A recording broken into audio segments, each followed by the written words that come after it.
So using crosscut sleds and sleds of any kind is a good way to make the cuts easier, safer, and more accurate. They're primarily used for cross-cutting. They can also be adopted to all kinds of uses like cutting miters, dados, all kinds of joinery. You can even add a wedge to it to handle angled cuts or a curved piece to handle curved parts. That said, even if you never use it for anything but making square cuts, it's well worth the time you spend making it. Without square cuts, building most any piece of furniture will be endlessly frustrating. A good sled also gives you zero clearance support both underneath and behind the workpiece, which is going to prevent tear out, give you a lot cleaner parts. You can clamp on stop blocks, make a pencil line to do easily repeatable cuts.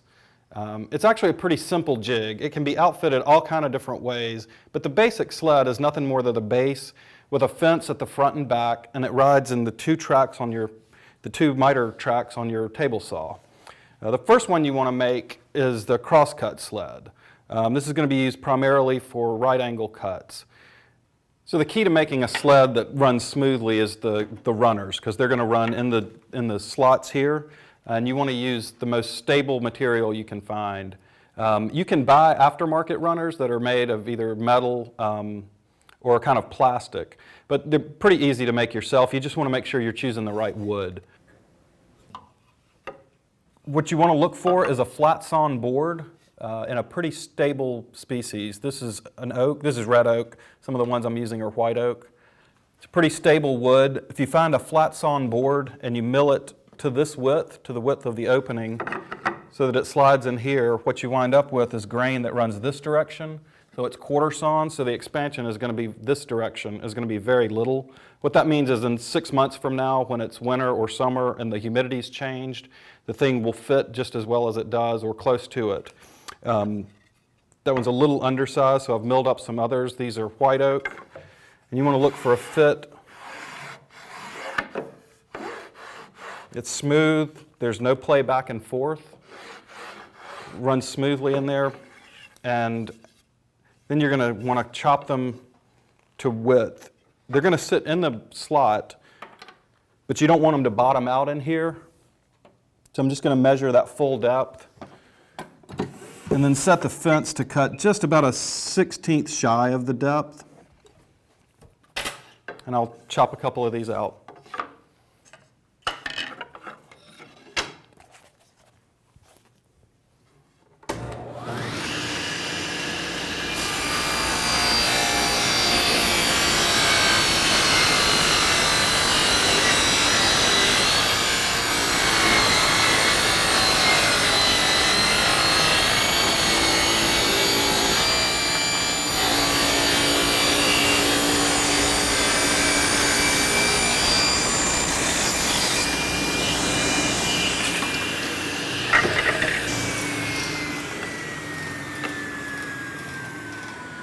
So once these come off the blade, it'll give you two runners that should fit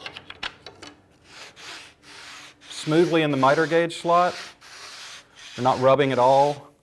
They're also just a little bit recessed under the top of the table saw, the table. That'll allow it to keep from binding on the bottom when you get dust and things like that in the bottom of it. It'll also allow the sled itself to sit flat on the table rather than being elevated at all, which could throw off your 90-degree cuts or whatever angle you're trying to cut.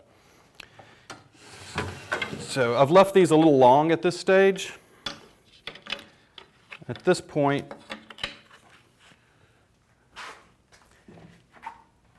you'd figure out what size you want your sled. I've already cut down the base of the sled.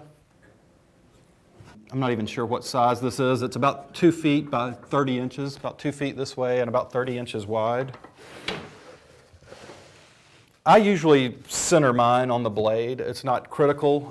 Some people like to offset them to one side or the other. That allows you to put all your long pieces on one side when you're cutting. But in reality, if you've got a long piece, the easiest thing to do, I think, is to take another piece of whatever your base is made out of, set it up over here, and that way you don't have to store this enormous jig all the time. You can simply just use that as your base when you need it there. So I left these a little long in the runners. At this point, I would cut those off.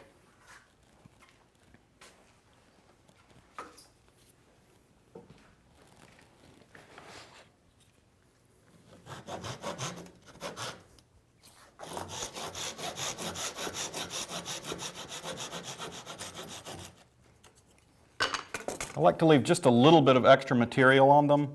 That way you can get it started in the track where you can see it actually. Makes it a little bit easier when you're using the sled.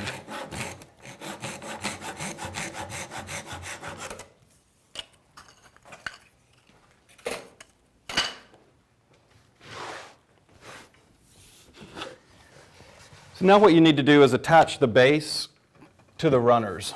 An easy way to do this, and what I have done in my shop a number of times, is instead of going through the trouble of locating everything, is just to take a couple of pennies, because we've put that only about a 1/16, the runners are only about a 1/16 shallower than the hole they're in. So what you can do is come back, throw a couple pennies in here just to elevate it a little bit. And that raises it above the top of the table. Do the same thing on both sides.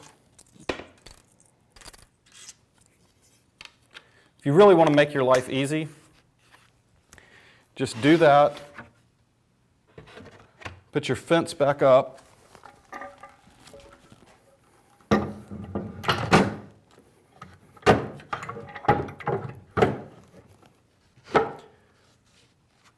Center it on the two workpieces, on the two runners, and then mix up just a batch of 5-minute epoxy, lay it on the runners, put something heavy on the top, on the base to weigh it down, and walk away for 10 minutes, and then they'll be attached. So if you're hesitant to glue this down, screwing it together is a good option. It also gives you a little more flexibility if you need to make adjustments down the road. To do that, I've got the runners up on pennies again, just elevating it up just above the top of the table saw table. And I'm just going to mark the center lines of these runners on the front and back. Pull a straight line.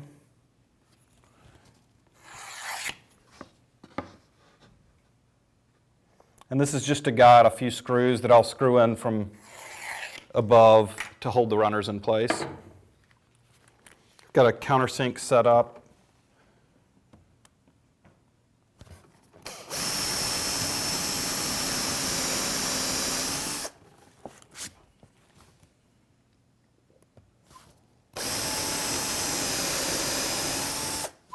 I set this so I made sure that I wouldn't run into the bottom of the groove itself.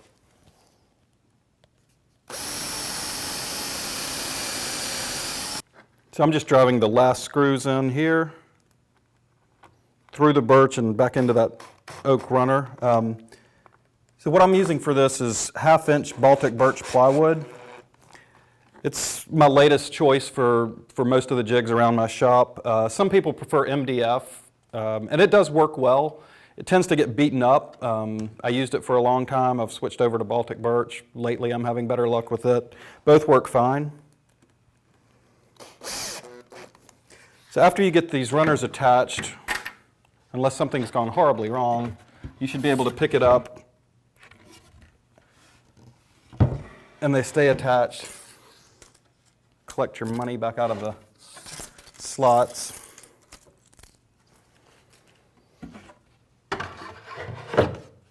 Move the fence, and then you just want to check and see. So it looks like this is working pretty well. I like to take a little bit of wax and put on the runners. It makes it run more smoothly in the grooves.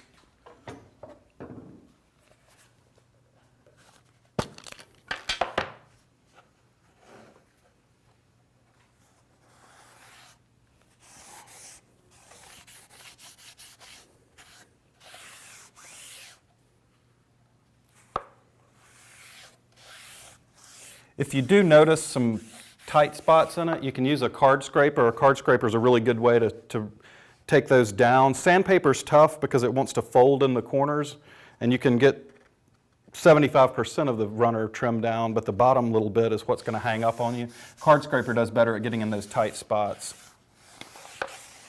Before you trim too much away, though, it is a good idea to put the wax on. A lot of times that takes care of all the trouble by itself.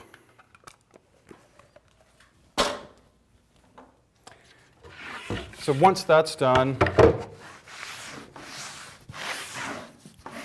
very smooth now. That's what you're looking for. Once that's done, you want to attach your fences. I've made these out of the same Baltic birch. This is 3/4 inch Baltic birch. Glued 2 pieces together, just let them sit overnight glued up, cut them down. These could be square blocks of 2x6, it really doesn't matter. You just want something that is perfectly square. These are pretty stable, so I like using those. There's a front and a back fence. The front fence doesn't really do anything except hold the jig together. It doesn't need to be perfectly square to the blade. Nothing's going to register against it. The back one's the one that you're worried about getting square.